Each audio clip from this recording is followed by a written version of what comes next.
ಬಾಲ್ಯವು ಜೀವನದ ಒಂದು ಸುಂದರ ಘಟ್ಟವಾಗಿದ್ದು, ಅಲ್ಲಿ ಭಾವನೆಗಳು ಶುದ್ಧವಾಗಿರುತ್ತವೆ ಮತ್ತು ಪ್ರತಿ ಚಿಕ್ಕ ಅನುಭವವು ಶಾಶ್ವತವಾದ ಪ್ರಭಾವವನ್ನು ನೀಡುತ್ತದೆ. ನಮ್ಮಲ್ಲಿ ಅನೇಕರು ನಾವು ಬೀದಿಗಳಲ್ಲಿ ಕಂಡುಬರುವ ದಾರಿತಪ್ಪಿ ನಾಯಿಮರಿಗಳನ್ನು ನೋಡಿಕೊಳ್ಳಲು ಬಯಸುತ್ತಿರುವ ಅಚ್ಚುಮೆಚ್ಚಿನ ನೆನಪುಗಳನ್ನು ಹೊಂದಿದ್ದೇವೆ. ನಮ್ಮ ಪೋಷಕರು ಆಗಾಗ್ಗೆ ಅವರನ್ನು ಮನೆಗೆ ಕರೆತರದಂತೆ ನಿರುತ್ಸಾಹಗೊಳಿಸುತ್ತಿದ್ದರು.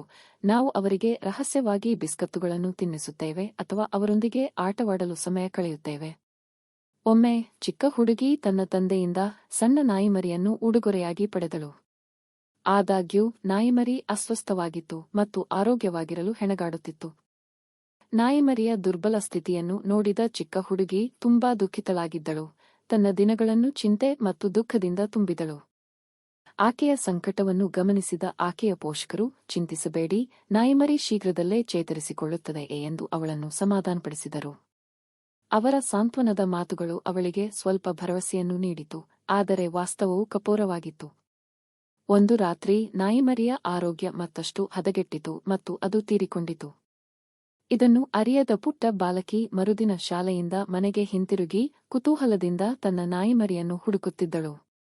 ಅವಳು ಅದನ್ನು ಕರೆದಳು. ಅವಳ ಧ್ವನಿ ಭರವಸೆ ಮತ್ತು ಹಂಬಲದಿಂದ ತುಂಬಿತ್ತು, ಆದರೆ ಯಾವುದೇ ಪ್ರತಿಕ್ರಿಯೆ ಇರಲಿಲ್ಲ. ನಾಯಿ ಮರಿಯಲ್ಲೂ ಕಾಣಲಿಲ್ಲ. ತನ್ನ ಪ್ರೀತಿಯ ಸ್ನೇಹಿತ ಹೋದದ್ದನ್ನು ಅರಿತು ಹುಡುಗಿ ಎದೆಗುಂದಿದಳು. ಆಕೆಯ ದುಃಖವನ್ನು ನೋಡಿದ ಆಕೆಯ ತಂದೆ ಅವಳನ್ನು ಸಮಾಧಾನಪಡಿಸಲು ಪ್ರಯತ್ನಿಸಿದರು. ಅವನು ಅವಳಿಗೆ, ನಾಯಿ ಮರಿ ಸ್ವರ್ಗಕ್ಕೆ ಹೋಗಿದೆ. ಆಕಾಶದಲ್ಲಿರುವ ಮೋಡಗಳಂತೆ ಅದು ನಿನ್ನನ್ನು ನೋಡುತ್ತಿದೆ. ಒಂದು ದಿನ ಅದು ನಿಮ್ಮನ್ನು ಹುಡುಕಲು ಹಿಂತಿರುಗಬಹುದು. ತಂದೆಯ ಮಾತುಗಳು ಚಿಕ್ಕ ಹುಡುಗಿಗೆ ಭರವಸೆಯ ಹೊಳಪನ್ನು ನೀಡಿತು. ತನ್ನ ನಾಯಿಮರಿಯನ್ನು ತಲುಪಲು ನಿರ್ಧರಿಸಿ ಅವಳು ಪತ್ರ ಬರೆಯಲು ನಿರ್ಧರಿಸಿದಳು. ಪತ್ರದಲ್ಲಿ, ನೀವು ನನ್ನನ್ನು ಹುಡುಕಲು ಯಾವಾಗ ಹಿಂತಿರುಗುತ್ತೀರಿ? ಅವಳು ಪತ್ರವನ್ನು ಬಲೂನಿಗೆ ಲಗತ್ತಿಸಿ ಆಕಾಶಕ್ಕೆ ಬಿಡುಗಡೆ ಮಾಡಿದಳು. ಅದು ಸ್ವರ್ಗದಲ್ಲಿರುವ ತನ್ನ ನಾಯಿಮರಿಯನ್ನು ತಲುಪುತ್ತದೆ ಎಂದು ನಂಬಿದ್ದಳು. ಆ ರಾತ್ರಿ ಅವಳು ಹಾಸಿಗೆಯಲ್ಲಿ ಮಲಗಿದ್ದಾಗ ಅವಳ ಆಲೋಚನೆಗಳು ಬಲೂನ್ನಿಂದ ತುಂಬಿದ್ದವು.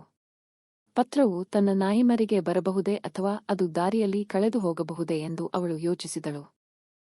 ಮರುದಿನ ಬೆಳಿಗ್ಗೆ ಇನ್ನೂ ದುಃಖಿಸುತ್ತಾ ಹುಡುಗಿ ಭಾರವಾದ ಹೃದಯದಿಂದ ಶಾಲೆಗೆ ನಡೆದಳು. ಆಕಾಶದತ್ತ ಬೆರಗಿನಿಂದ ನೋಡುತ್ತಿದ್ದ ತನ್ನ ಸುತ್ತಲಿದ್ದ ಜನರನ್ನು ಅವಳು ಅಷ್ಟಾಗಿ ಗಮನಿಸಿದಳು. ತನ್ನ ಆಲೋಚನೆಗಳಲ್ಲಿ ಕಳೆದು ಹೋದ ಅವಳಿಗೆ ಏನೋ ಅಸಾಧಾರಣ ನಡೆಯುತ್ತಿದೆ ಎಂದು ತಿಳಿದಿರಲಿಲ್ಲ. ಅವಳ ಮೇಲೆ ಮೋಡವೊಂದು ಪುಟ್ಟ ನಾಯಿಮರಿಯ ಆಕಾರವನ್ನು ಪಡೆದುಕೊಂಡಿತು ಮತ್ತು ಅವಳನ್ನು ನಿಧಾನವಾಗಿ ಹಿಂಬಾಲಿಸಿತು.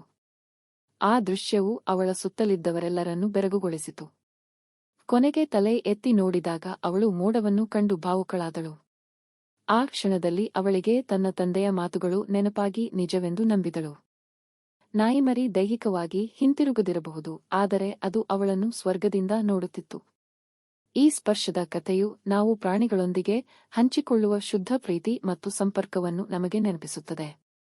ನಾವು ದೊಡ್ಡವರಾಗಿದ್ದರೂ ನಾಯಿಮರಿಯನ್ನು ನೋಡುವುದು ನಮ್ಮ ಮುಖದಲ್ಲಿ ನಗುವನ್ನು ತರುತ್ತದೆ ಮತ್ತು ನಮ್ಮ ಹೃದಯದಲ್ಲಿ ಸಂತೋಷವನ್ನು ಉಂಟುಮಾಡುತ್ತದೆ. ನೀವು ಎಂದಾದರೂ ಇದೇ ರೀತಿಯ ಅನುಭವವನ್ನು ಹೊಂದಿದ್ದೀರಾ ಅಥವಾ ಸಾಕುಪ್ರಾಣಿಗಳೊಂದಿಗೆ ಪಾಲಿಸಬೇಕಾದ ಸ್ಮರಣೆಯನ್ನು ಹೊಂದಿದ್ದೀರಾ? ಕೆಳಗಿನ ಕಾಮೆಂಟ್ಗಳಲ್ಲಿ ನಿಮ್ಮ ಕಥೆಯನ್ನು ಹಂಚಿಕೊಳ್ಳಿ. ನಮ್ಮ ಫ್ಯೂರಿ ಸ್ನೇಹಿತರೊಂದಿಗೆ ನಾವು ಹಂಚಿಕೊಳ್ಳುವ ಬಂಧವನ್ನು ಆಚರಿಸೋಣ.